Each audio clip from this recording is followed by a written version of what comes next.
자, 안녕. 3부 시작하겠습니다. 자, 3부는 3부가 아니고 2부는 우리가 마지막 신석기 동아시아의 문화권에 해당하는 각 국가의 각 국가별 지역 문화권 이름 그리고 문화재 이런 것들을 쭉 알아봤죠. 여기까지 여러분들이 반드시 손으로 한 번씩 그려봤어야 돼요. 이제 여기 끝났으니까 이 다음 3부의 시작은 그렇다면은 우리가 지금까지 알아본 거는 신석기 동아시아의 문화인데 신석기 다음 기는 무슨 기다? 청동기. 청동기 동아시아의 문화는 어떤 식으로 또 발달되었느냐를 볼 건데 그 전에 앞서서 아까 우리가 신석기와 구석기 비교했던 것처럼 이번에는 신석기와 청동기를 한번 비교해 볼게요. 자, 신석기 방금 썼잖아. 신석기는 돌을 갈아 만든 무슨 기를 쓴다? 간석기를 쓴다. 간석기. 자, 물론 간석기 쓰고 플러스 구석기 시대에 썼던 뗀석기도 같이 써요. 자, 그럼 청동기에는 간석기 말고 뭘 쓴다? 당연히 청동도 쓰겠죠. 물론 청동 말고 간석기와 뗀석기도 여전히 씁니다. 근데 쓸 수 있는 물건이 청동으로 하나 더 늘어난 거야. 하지만 반드시 알아야 될 거는 청동으로 농사를 짓는 데 필요한 농기구는 만든다 안 만든다? 안 만들어요. 청동은 어떤 재료로 쓰느냐? 재사용 기구로 사용을 합니다. 이 청동이 돌과 나무보다는 훨씬 더 멋있잖아. 멋있기 때문에 재사용 기구를 통해서 어떤 지배자들의 권위를 높여주는데 사용됩니다. 청동 외에 돌과 나무도 당연히 쓰고요. 이 돌과 나무는 농기구를 만드는데 사용이 되겠지. 뭐 괭이, 호미, 낫 등등. 자, 식량 봅시다. 식량은 당연히 구석기 시대에 유행했던 채집, 수렵 여전히 성행하고요. 여기에 농업혁명이라고 할 만큼 중요했던 농경과 목축도 들어갑니다. 했던 부분이야. 자, 청동기 시대에도 채집과 수렵 당연히 들어가요. 여기에 농경과 목축은 더할 나위 없이 들어가야겠지. 자, 그럼 쌤 똑같지 않습니까? 조금 달라요. 뭐냐면 신석기 시대의 농경은 대부분 밭농사입니다. 그러다가 청동기 시대 농경으로 들어오면서 본격적으로 논농사가 시작돼요. 흔히 말하는 쌀, 벼 이런 논농사가 청동기 시대로 넘어오면서 본격적으로 시작이 되고요. 이제 생활 봅시다. 생활은 신석기는 당연히 이동하지 않는 무슨 생활이야? 정착생활. 청동기도 당연히 이동할 필요가 있어 없어? 없죠. 정착생활. 쌤 똑같잖아요. 근데 달라. 신석기 시대는 정착생활을 하는 그 무리, 집단이 무리 사회를 이루거나 시족 사회를 이루고 살아요. 이게 무슨 말이냐면은 시족은 이거야. 한 명의 아버지, 아비 부자야. 아버지를 중심으로 이 시기에는 일부 다처자가 매우 많았으니까 여러 명의 아내가 있겠지. 여러 명의 아내가 있고 이 아내들이 낳은 자식들이 또 여러 명 있을 거야. 이거 아들 자자예요. 자식들이 여러 명 있겠지. 뭐 딸도 있을 거고 딸도 있고 아들도 있고 많을 거야. 자, 이거를 하나로 다 뭉친 게 시족이야. 권민욱 씨, 권 씨, 고 씨, 박 씨, 김 씨. 그 이 사람 한 명을 중심으로 다 뭉친 게 시족이라고. 여기까지만 신석기는 사는 경우가 많았어요. 정착해서. 그러다가 점점 농사의 규모가 커지고 하면서 우리 시족만으로는 지탱이 어렵겠는데 우리 옆에 고 씨랑 합칠래? 권 씨랑 고 씨랑 같이 합쳐 살자 라고 하면서 이 시족이 사이즈가 커져서 부족이 됩니다. 그 차이야. 그냥 솔직히 말하면 그냥 정착은 똑같이 했는데 규모가 커진 거예요. 대신 그 규모를 부르는 용어가 달라졌을 뿐이지. 그래서 신석기 시대에는 무리 시족사회, 청동기 시대에는 부족사회가 정착하며 살았다라는 것까지 알아두시면 되고요. 신석기 시대의 특징이라고 할 건 딱히 없어요. 그냥 한 번 더 쓸게요. 농업 레볼루션, 농업혁명이 있었고요. 청동기 시대에는 이 농업혁명으로 무슨 일이 생겨났냐면 자, 지금부터 필요합니다. 농업혁명이 이루어진 결과 농업 생산물의 양이 늘었지. 그럼 먹고 뭐해? 남지. 남으면 뭐해? 저장하지. 그래서 토기가 만들어진 거 아니야. 근데 사람 심리가 굉장히 악해서 올해 농사가 망할 것 같은데, 저기 옆에 김씨네 부족을 보니까 먹고 남아서 저장해 놓은 쌀이 꽤 많네? 야, 그럼 우리가 내년 농사를 힘들게 짓는 게 아니고 저걸 뭐 하자? 뺏어오자. 라고 해서 부족 간의 갈등이 생기기 시작해요. 부족 간의 갈등이 점점 커지면 그게 두 글자. 뭐가 된다? 전쟁이 되겠지. 자, 전쟁이 일어났어. 전쟁은 승자와 패자를 구분시키게 만들죠. 승자는 지배자가 될 것이고, 패자는 뭐가 된다? 피지배자가 되겠지. 피지배자가 되겠지. 지배자와 피지배자로 나뉜다는 뜻은 사람 사이에 드디어 뭐가 생기는 거야? 계급이 생기겠지. 자, 세상에 쌤, 제 꿈은 굉장히 말 잘 듣는 노예입니다. 하는 사람은 있어? 없지. 누가 미쳤다고 노예 가고 싶겠어? 누구나 지배자가 되고 싶겠지. 그럼 전쟁에서 뭐 해야 돼? 이겨야 될 거 아니야.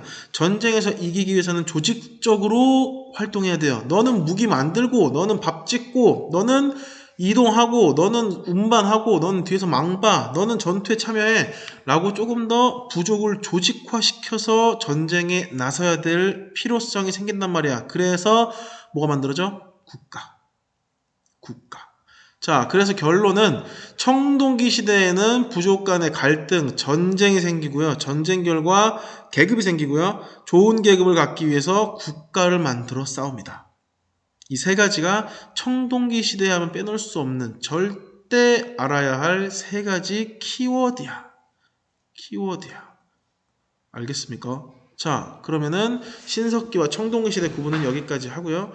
아까 우리가 요게 신석기 시대 문화였거든. 여기 보이지? 신석기 문화권 여기 써 있어요. 자, 이런 똑같은 지도에 이번에는 청동기 문화권을 그려볼 거야. 그려라. 제발 그리라면 그려달라고. 그려야 머리에 잘 이어진다고. 청동기 문화권을 봅시다. 자, 청동기 문화권 먼저 아까처럼 강을 그릴게요. 이야.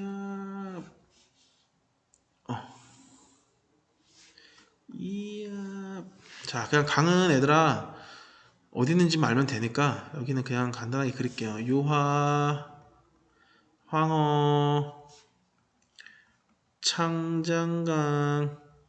이거 혹시 아니? 내가 처음에 저 창장강을 외울 때 너무 헷갈린 거야. 왜냐면 자꾸 내 발음 속에서 장창강이라고 이야기를 하고 있더라고.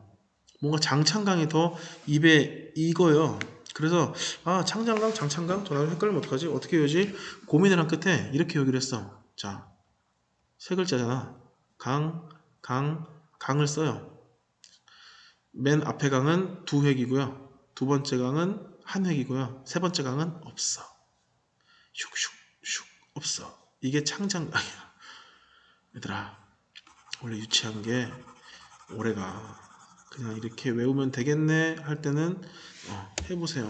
자, 창장강, 황어, 용화죠. 우리가 아까 동그라미 해서 각 지역의 문화권 이름을 정했듯이 이번에도 합니다. 자, 여기는 이번엔 바로 쓸게요. 아까보다 많이 없어서 그래. 한반도. 자, 여기는 일본이지. 아까는 여기가 조몬 문화였거든. 이번엔 조몬이 아니고 좀 더 독특한 이름이야. 야요이. 자, 그리고 이 황어, 이 하류랑 중류 사이 요 정도쯤에 하나 있어요. 이름이 더 특이해. 뭐냐면 얼리터우야. 얼리터우. 그래서 얼리터우 문화권, 한반도 문화권, 야요이 문화권 요렇게 세 개인데 이거 말고 여기 이거 지울게요. 여기에 하나가 더 있는 게 유라시아 초원 지역의 문화권이 하나 있어요.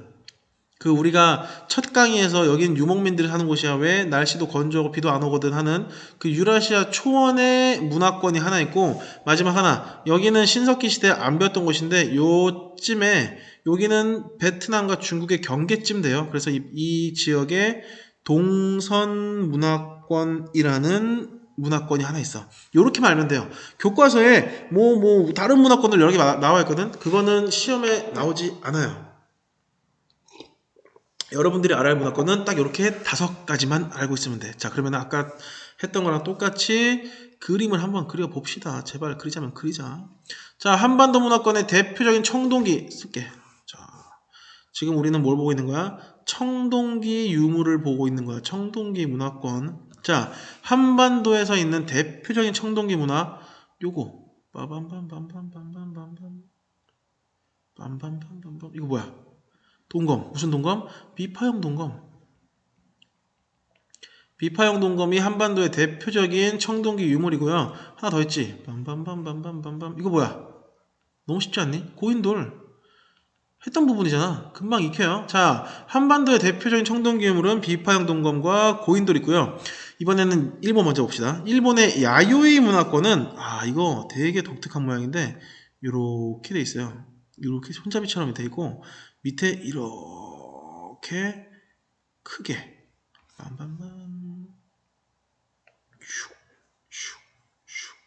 요렇게 선이 있다. 이렇게 이게 지금 이 그림으로는 표현이 안 되는데 여기가 둥글게 돼 있어요. 이렇게 둥글게.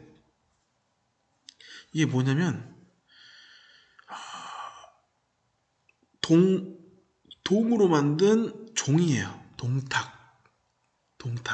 엄청 커. 엄청 큰데 제사 때 소리를 내는 용도로 아마 쓰였을 것이라고 추측을 합니다.